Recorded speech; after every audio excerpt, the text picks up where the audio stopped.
Perkenalkan, nama saya Lorimba Paramarindu Saragi, NIM 2210417681. Saya akan menjelaskan ringkasan manajemen pemasaran bab 2 yang berjudul Perkembangan Pemasaran di Abad 21. Pemasaran adalah fungsi organisasi dan serangkaian proses untuk menciptakan, mengomunikasikan, dan memberikan nilai kepada pelanggan dan untuk mengelola hubungan pelanggan dengan cara yang menguntungkan organisasi dan pemangku kepentingannya. Abad ke-21 telah menyaksikan munculnya ekonomi baru. Berkat inovasi dan pengembangan teknologi untuk memahami ekonomi baru, penting untuk memahami secara singkat karakteristik dan fitur ekonomi lama.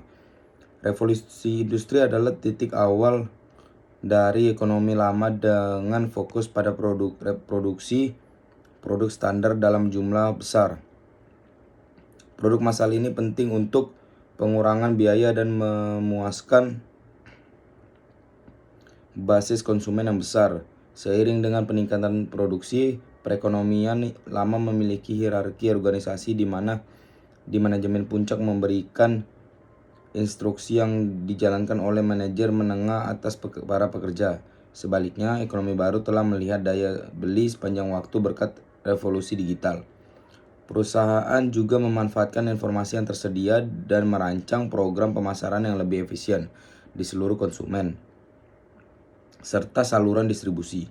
Revolusi digital telah meningkatkan kecepatan komunikasi seluler, SMS, email, dan lain-lain. Pemasaran adalah seni mengembangkan, mengiklankan, dan mendistribusikan barang dan jasa kepada konsumen serta bisnis. Namun, pemasaran tidak hanya terbatas pada barang dan jasa, tetapi juga mencakup segala hal mulai dari tempat hingga ide dan diantaranya. Hal ini menimbulkan banyak tantangan, di mana orang pemasaran harus mengambil keputusan strategi dan jawaban untuk tantangan ini bergantung pada pasar tempat perusahaan melayani. Karena keputusan pasar konsumen berkaitan dengan produk, pengemasan, dan saluran distribusi.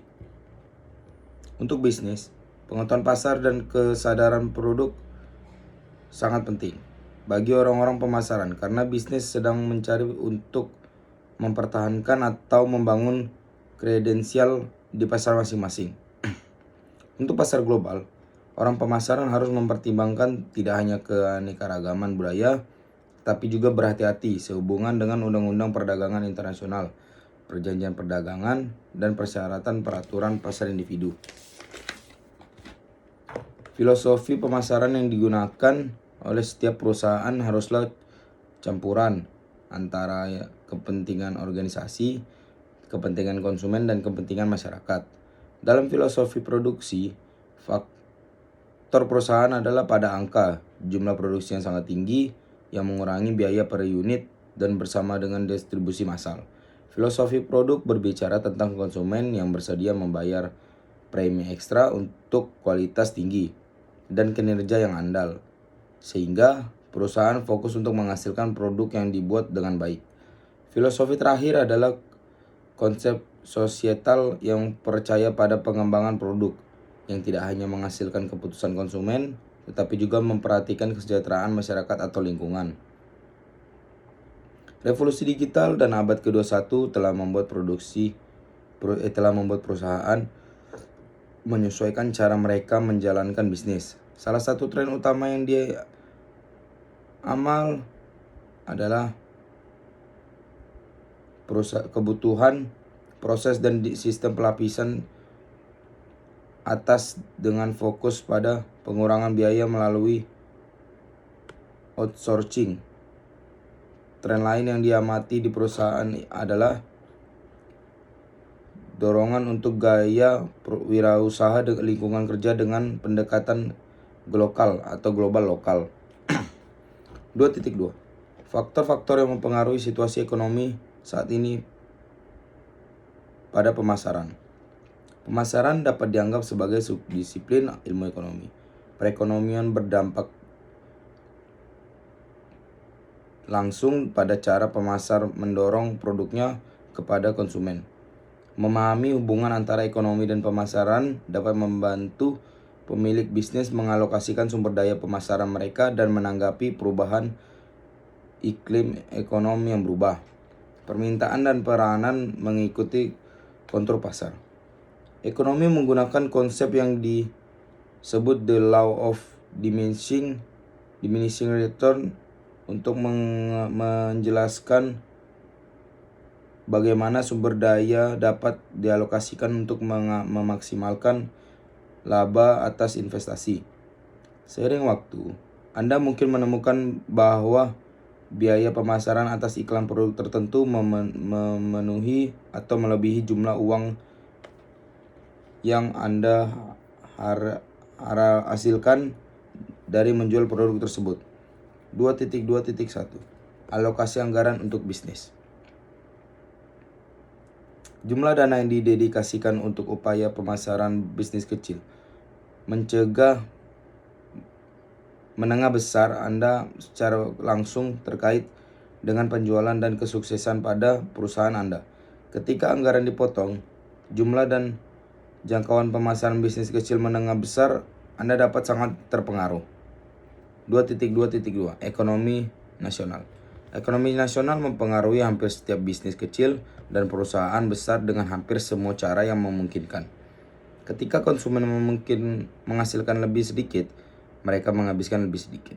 Dan ini bisa jadi masalah terbesar Anda. Ketika kemerosotan ekonomi nasional atau global, Anda mungkin harus menyusun ulang peran, teknik, dan tujuan pemasaran Anda. 2.2.3 Tren ekonomi seperti tren fashion. Mereka bergeser secara teratur dan didasarkan pada selaman faktor yang tidak berwujud.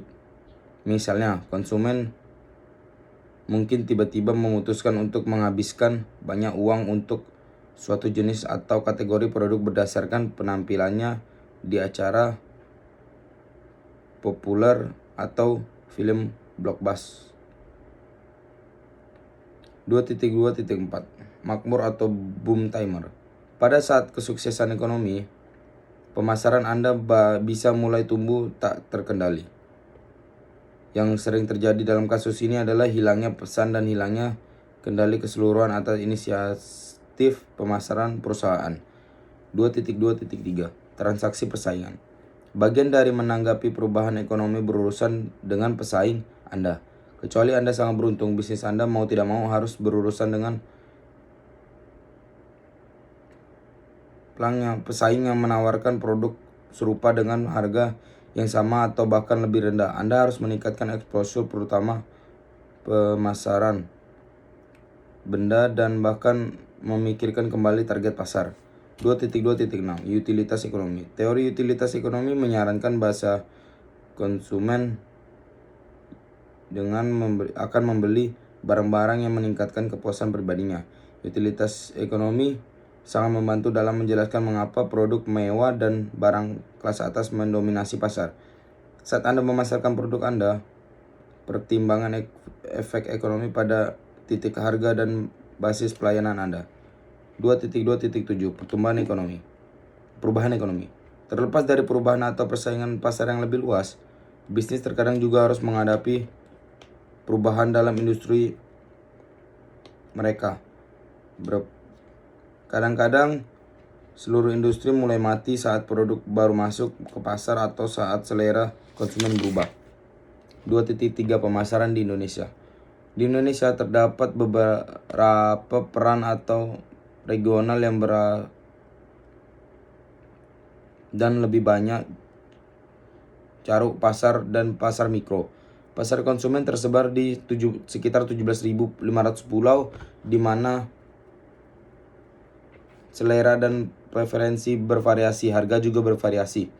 Konsultan manajemen MC Cinsei telah mengidentifikasi tren konsumen yang luas berikut ini. Preferensi merek. Preferensi merek lokal sangat tinggi, 60% orang Indonesia memilihnya, terutama dalam kategori makanan dan minuman. Dinamika perkotaan sangat penting untuk memahami perbedaan tidak hanya di kota-kota besar tapi juga di kota kecil. menuju pasar. Infrastruktur distribusi Indonesia terfragmentasi secara geografis menjadi digital. Teknologi digital memainkan peran yang semakin besar dalam menjangkau pelanggan Indonesia yang tersebar. 2.3.1 Persyaratan peralatan di Indonesia. Pelabelan di Indonesia. Barang wajib diberi label dalam bahasa Indonesia. Pengecualian dapat diberikan jika hanya terdapat kesulitan dalam menemukan kata-kata. 2.4 Peluang pemasaran di Indonesia. 2.4.1 Profil konsumen. Usia median di Indonesia adalah 29,7 tahun. Pada 2020, 26,2% penduduk berusia antara 0 sampai dan 14 tahun, 67,7% berusia antara 15 sampai 64 tahun, dan 6,5% berusia 65 tahun ke atas. Indonesia berpenduduk lebih dari 270 juta jiwa. 2.4.2 Daya beli konsumen Indonesia. PDB per kapita PPP di negara ini adalah 12.301 US dollar pada 2019 seperti yang dilaporkan oleh Bank Dunia. Gaji rata-rata di negara ini adalah sekitar 12.100.000 rupiah per bulan. Belanja rumah tangga di Indonesia merupakan penyumbang utama PDB negara. 2.4.3 Perilaku konsumen Indonesia. Indonesia telah mengalami tingkat pertumbuhan yang konsisten selama beberapa tahun yang tercermin dari peningkatan pendapatan sehingga meningkatkan pengeluaran rumah tangga secara keseluruhan. Sekian pembacaan dari saya. Terima kasih.